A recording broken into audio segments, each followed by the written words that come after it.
Et c'est parti à présent pour Enjeu Patrimoine, où nous vous proposons de fêter avec quelques jours de retard les 2 ans du PER, 2 ans de ce nouveau dispositif d'épargne retraite qui remplace donc les dispositifs d'épargne retraite antérieurs, comme par exemple le PERP. On fait le bilan de ces 2 premières années avec Lionel Corr, sous-directeur des assurances à la Direction générale du Trésor. Bonjour Lionel Corr. Bonjour. Bienvenue sur ce plateau et on fait le bilan également avec Marc Fiorentino, cofondateur de Meilleur Taux Placement parmi vos autres activités, mais aussi auteur de plusieurs ouvrages sur l'épargne, dont les meilleurs placements pour les nuls. Bonjour Marc Fiorentino.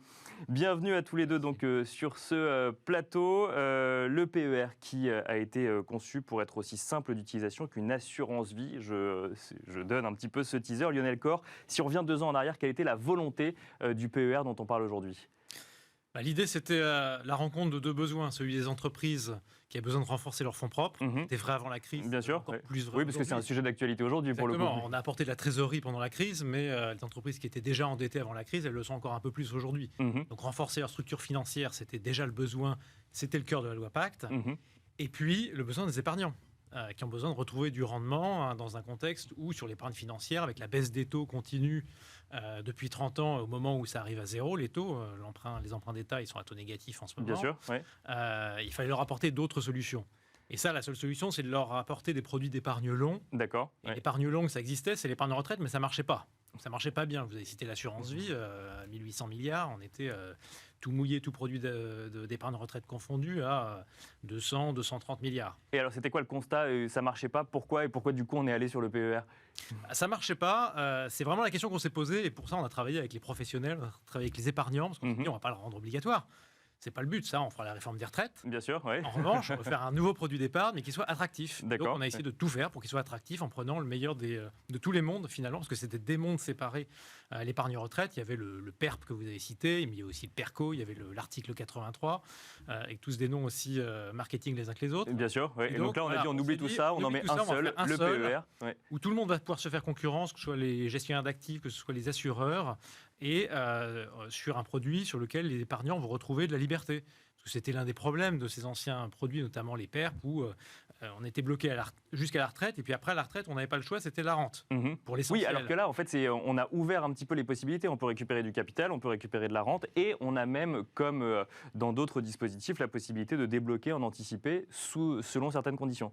Exactement, c'est-à-dire qu'on a gardé toutes les conditions d'accident de la vie qui permettent de reprendre son épargne en cours de la Constitution, et puis on a généralisé ce qui n'existait que dans l'un des produits, qui était le PERCO, le produit collectif d'entreprise, le cas de sortie pour acheter la résidence principale. Bien sûr, oui. Ce qui est important, notamment quand on cotise dans un produit à 25 ou 30 ans, ce cas-là, il est quand même assez utile. Et puis surtout, au moment de la retraite, maintenant, tous les PER peuvent sortir, certes en rente, mais c'est au choix. Maintenant, ça peut être aussi en capital.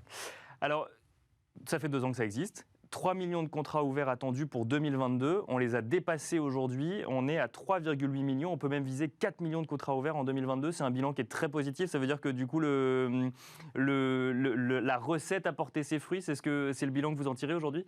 Manifestement, on ne s'est pas trop trompé. D'accord, ouais, c'est ça. Se rapprocher de l'assurance vie, ça marche en fait finalement. Alors, se rapprocher, en tout cas, faire un produit qui est effectivement... Alors, il y a un peu de tuyauterie derrière. Pour les professionnels, le produit, il n'est pas si simple. Mais en revanche, l'idée, c'était qu'il soit simple pour les épargnants. Effectivement, on est aujourd'hui à 3,8 millions de Français couverts. Alors, ce n'est pas forcément en contrat, parce qu'il y a du collectif dedans, mais c'est 3,8 millions de Français couverts. Oui, souvent, on se met des objectifs ambitieux et on fait ce qu'on peut pour essayer d'expliquer qu'on les a quand même atteints.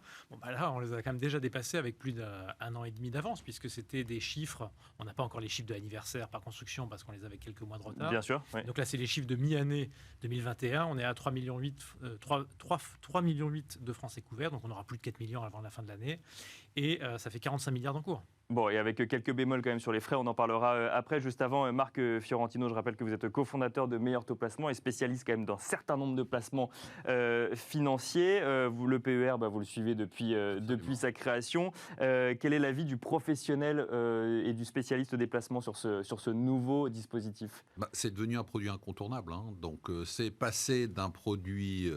incompréhensible, très disséminé, avec effectivement des noms marketing et puis la sortie en rente qui était vraiment un handicap, à un produit qui est devenu aujourd'hui incontournable. On peut dire qu'aujourd'hui, et c'est pas simplement quand on est senior ou quand on pense à la retraite, c'est-à-dire qu'à partir de 30 ou 35 ans, nous, notre discours chez Meilleur Taux Placement, c'est que chacun doit avoir un PER.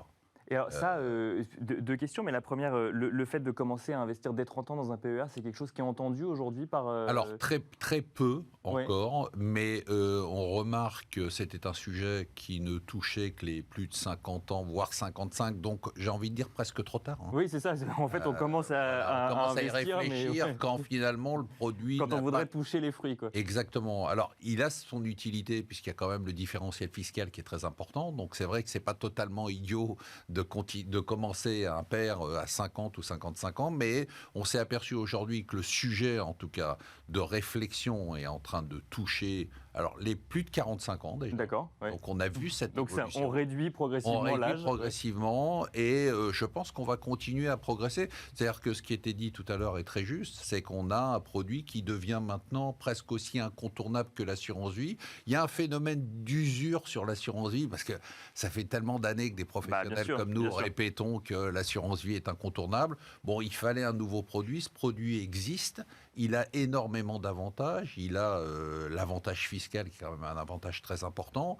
Et du coup, on sent un attrait qui est très fort. Et puis, il y a tout ce qu'on disait tout à l'heure, c'est-à-dire que effectivement la perception qu'aujourd'hui, il faut la retraite par répartition, elle a quand même un peu de plomb dans l'aile, et qu'il va falloir réfléchir à la retraite. Il faut commencer à la préparer soi-même, quoi. Exactement. Donc, la retraite par capitalisation, c'est la résidence principale, de fait. C'est l'assurance vie et maintenant ça devient le PER. Alors, vous avez parlé de la fiscalité, on y reviendra. Juste avant, vous avez tous les deux mentionné cette idée de sortie ou en capital ou en rente. C'était un vrai blocage, ça, le fait que ce soit qu'une rente, Lionel Corr, parce que finalement, on pourrait se dire, on prépare sa retraite, bah, on a envie d'avoir un salaire de manière régulière qui sort. Et pourquoi avoir ce besoin de sortie en capital ? Ça, pour le coup, encore une fois, ce produit, on ne l'a pas fait tout seul dans notre coin. On l'a Bien fait sûr, oui, avec les épargnants, avec les professionnels, et c'était à peu près unanime sur le terrain. C'était la sortie en rente, c'est un blocage pour nous pour vendre le produit. Donc oui, la rente, c'est utile parce que justement, c'est pour compléter sa retraite, c'est quelque chose qui est extrêmement efficace. Maintenant, quand on bloque son produit, alors surtout si on commence à 30 ans à cotiser, donc pour 40, 50 ans, retrouver un peu de liberté au moment de la retraite, et on dit bien de la liberté, c'est pas on sort en capital nécessairement, on peut différer de la sortie. C'est avoir la possibilité de le faire, quoi. On peut mixer aussi. Et donc finalement, on peut, et les professionnels peuvent d'ailleurs, et ils le font aujourd'hui, développer des offres sur lesquelles on a différents choix possibles. Ça crée aussi quelque chose qui est nouveau, et qui est nouveau même aussi par rapport à l'assurance vie, qui est une nécessité d'accompagnement par le professionnel pour justement faire ses choix en amont, au moment de la retraite, et ça c'est utile. Parce qu'aujourd'hui, c'est fini les produits couteaux suisses qui prétendent, et Marc Fiorentino parlait de l'usure de l'assurance vie. L'usure de l'assurance vie, c'est aussi l'usure des taux. Et finalement, le produit, aujourd'hui, il reste liquide, il reste sécurisé, mais en revanche, pour le rendement, il faut commencer à faire autre chose. Oui, bien sûr. Ça, c'est après, même quand on va regarder dans les différentes poches, que ce soit d'assurance vie ou de PER, là, on se rend compte que quand on veut du rendement, généralement, il y a de moins en moins de liquidité, encore que parfois les émetteurs de produits sont assez ingénieux. Juste avant, Marc Fiorentino, même question sur le capital, parce que, alors, effectivement, moi, j'ai l'âge de celui qui pourrait commencer à investir dans un PER, mais qui ne le fait pas encore. Le capital, c'était si bloquant que ça des produits sur lesquels on ne pouvait pas sortir en capital ? Oui, c'est amusant parce qu'on dit que les Français sont un peuple de rentiers, mais en fait, ils n'aiment pas la rente. D'accord. C'est-à-dire qu'ils ont le sentiment que finalement, ils peuvent se débrouiller tout seuls, ce qui n'est pas le cas, hein, d'ailleurs. Souvent, pas le cas, et qu'ils préfèrent avoir le capital. Et c'était vraiment un sujet de blocage total. Hein. D'accord. Il faut se rendre compte que ce n'était pas simplement un aménagement qui a permis d'avoir une amélioration avec une possibilité supplémentaire. Je pense que ça a été un élément de déblocage du produit. C'est-à-dire qu'une des raisons pour lesquelles le produit ne marchait pas avant, c'est que la sortie était en rente. Et une des raisons pour lesquelles aujourd'hui le produit est ce qu'on pourrait dire en anglais un no-brainer, c'est-à-dire que les gens ne se posent pas de questions. Quand on leur dit, ils ne posent plus la question de la sortie. À partir du moment où il y a la sortie en capital, ils D'accord, parce qu'il y a toutes les possibilités finalement. On n'a pas ce travail d'explication à faire en disant oui, mais c'est de la rente, mais c'est pas grave parce que la rente c'est quand même pas mal. Non, là on n'a pas de sujet puisqu'ils ont l'habitude d'avoir des produits comme l'assurance vie où ils mettent leur argent, ils récupèrent du capital. Là ils mettent leur argent, ils récupèrent du capital. Les Français aujourd'hui sont dans la culture de j'investis, je récupère mon capital. Bon, alors ça, c'est tous les points positifs. Maintenant, il y a quand même deux points soulevés sur ce PER. Le premier, c'est la fiscalité, parce que fiscalité très attrayante à l'entrée, mais fiscalité à la sortie. Et on entend souvent que finalement, on nous reprend à la sortie ce qu'on nous avait laissé à l'entrée. Marc Fiorentino, je crois que vous avez une vision assez arrêtée sur le sujet. Oui, c'est faux, puisque par principe, normalement, au moment où on commence à rentrer dans un PER, c'est un moment où on est dans une fiscalité qui est plutôt extrêmement élevée ou élevée. Et a priori, sauf vraiment des cas extrêmement rares, au moment où on va toucher son capital, on va être dans un contexte de revenus qui ont, par définition, baissé. Et comme les revenus ont baissé, la fiscalité est moins importante. Et donc, on est dans un différentiel. En fait, on joue le différentiel de fiscalité. C'est ça on le fait passer dans une autre poche. Et en même temps, comme on a des revenus qui ont baissé d'à côté, on n'est plus la même imposition. Parce que par définition, vous allez être retraité, donc vos revenus ont diminué, a priori. C'est souvent le cas. C'est le cas dans 85% des cas, ou 90%. Enfin, il y a très peu de cas qui sont très rares. Ce qu'il ne faut pas dire... Ça arrive de gagner plus d'argent à la retraite. C'est un peu rare. Ce qu'il faut dire quand même, c'est qu'il ne faut pas dire que c'est un produit dans lequel on n'a pas de fiscalité, et donc on a une réduction de la fiscalité à l'entrée. Ça, c'est faux. Il faut parler différentiel de fiscalité. C'est-à-dire que ce n'est pas une réduction de la fiscalité, c'est une réduction du différentiel de fiscalité. Et globalement, ça marche. Parce que dans... plus de 90% des cas, on a ce différentiel qui est favorable. Et alors, Lionel Corre, la question maintenant des frais. Frais, question qui a été soulevée par Bruno Le Maire lui-même, s'appuyant sur un rapport du CCSF. Alors, ce qui est mis en avant, si je résume, c'est que, du coup, le PER, il n'est pas proposé par l'État directement, mais par des sociétés émettrices, par des assureurs. Et il y a un certain nombre de frais facturés quand on veut investir dans un PER, que ce soit des frais de gestion, quelle que soit la typologie, ensuite que ce soit des fonds en euros ou des unités de compte, des frais d'arbitrage, des frais de société de gestion, des frais d'arrérage de rente, que j'ai découvert en préparant cette émission, qui sont les frais de sortie du coup de rente.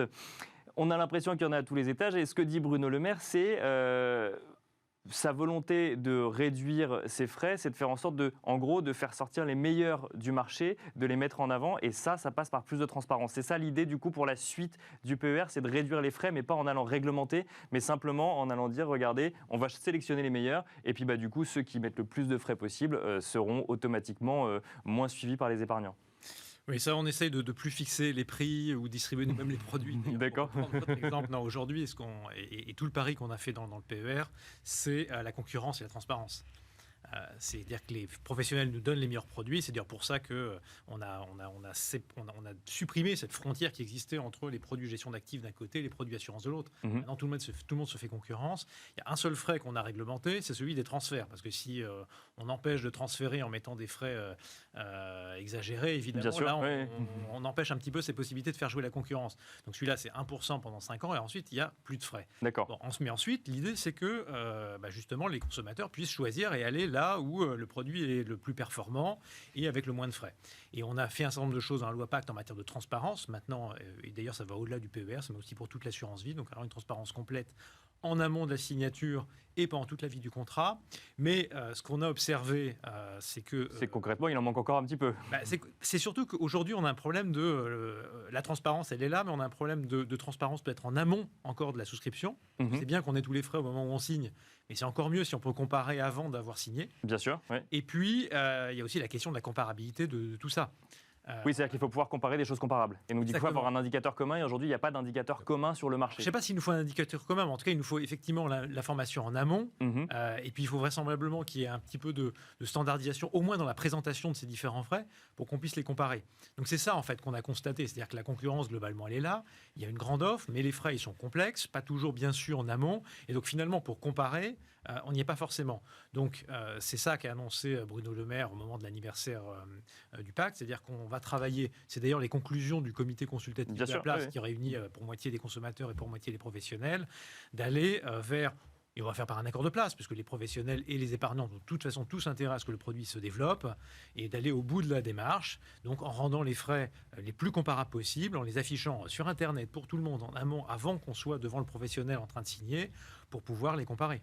Marc Fiorentino, il nous reste quelques secondes du coup sur cette question des frais en tant que professionnel. C'est la même question que sur l'assurance vie, hein, en fait. C'est toujours la même chose, c'est-à-dire la comparabilité, elle existe. Et puis aujourd'hui, il y a deux mondes qui s'affrontent, hein, il faut le dire. Il y a le monde de l'Internet sur lequel il n'y a pas de frais d'entrée, il n'y a pas de frais d'arbitrage, il n'y a pas de frais sur versement. Et puis il y a le monde offline qui a des frais qui sont toujours très chargés. Mais et ce qui est très parce que étonnant, c'est structurel ou... c'est structurel. Et alors, ce qui est très étonnant, c'est que comme dans l'assurance vie, la majorité de la collecte va là, malgré la transparence, va là où les frais sont plus importants. Donc, il faut dire aux gens parce que ça rassure, c'est ça? Non, parce qu'il y a une question d'habitude et que l'Internet est en train de prendre un peu le pas. Mais il faut dire aux gens qui nous écoutent qu'il y a un moyen d'avoir des produits sans frais, c'est d'aller sur Internet. Merci beaucoup Marc Fiorentino, cofondateur de Meilleur Taux Placement et auteur de plusieurs ouvrages dont on l'a affiché tout à l'heure, Les meilleurs placements pour les nuls. Et merci Lionel Corr, sous-directeur des assurances à la Direction Générale du Trésor, d'avoir décrypté pour nous ce PER pour ces 2 ans. Merci à vous et on se retrouve tout de suite dans la deuxième partie de Smart Patrimoine.